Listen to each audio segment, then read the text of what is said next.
Baik, selamat malam semuanya. Kenalkan, nama saya Made Agus Pinky dengan NIM 22153444031 kelas 3A. Di sini saya akan menjelaskan materi dari fungsi atau trigger. Yang pertama itu ada function atau fungsi. Function itu hampir sama seperti storage procedure, yaitu mempunyai sekumpulan statement SQL dan statement procedure yang tersimpan pada database MySQL dan dapat dipanggil dari aplikasi maupun database MySQL. Di sini ada 3 poin dari function itu. Yang pertama, terdapat statement SQL dan procedural dangu. Dan yang kedua, tersimpan pada database MySQL. Dan yang ketiga itu dapat dipanggil dari program aplikasi dan database MySQL. Selanjutnya ada perbedaan fungsi dan prosedurnya. Yang pertama itu, fungsi dapat mempunyai parameter input tetapi tidak mempunyai parameter output, karena storage function itu sendiri sebagai output. Kedua itu tidak dipanggil dengan perintah cal. Ketiga itu, storage function harus mempunyai statement return. Selanjutnya, di sini ada definisi dari function tersebut. Contohnya, ini contoh yang ke-1, dapat kita lihat.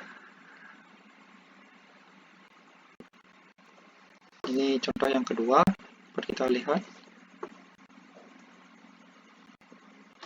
Dan ini contoh yang ketiga.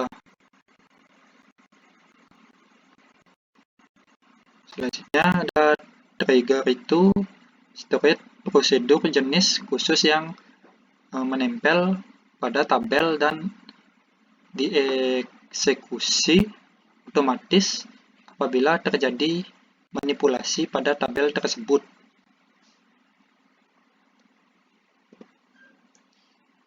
Inilah manipulasi dari trigger tersebut. Bisa kita lihat di sini ada after dan before ya. Yang pertama itu ada insert.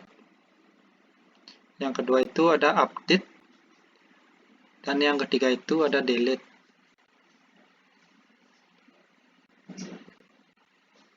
Selanjutnya, dari pembuatan trigger itu beberapa hal yang menjadi pertimbangan dalam pembuatannya. Yang pertama itu, trigger tidak boleh bertentangan dengan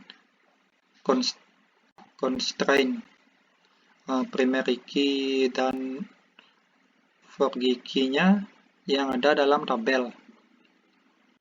Yang kedua itu, trigger tidak boleh bertentangan dengan referential dan relasi antara tabel. Yang ketiga itu, perlu diperhitungkan dari sisi komplositas supaya tidak memperlambat manipulasi data. Dan yang keempat itu, jika dalam trigger terdapat kesalahan yang menyebabkan eksekusi terhenti atau dibatalkan, maka user perlu diberitahu. Nah, segitulah materi yang dapat saya sampaikan. Di sini saya membuat sebuah kesimpulan yang dapat disampaikan. Kesimpulan yang dapat saya berikan itu, pemahaman terhadap fungsi atau trigger itu tidak sangat penting dalam mengelola data dalam basis data. Sangat penting dalam mengelola data di dalam basis data. Dan penerapan yang tepat itu, basis data dapat lebih efisien dan aman.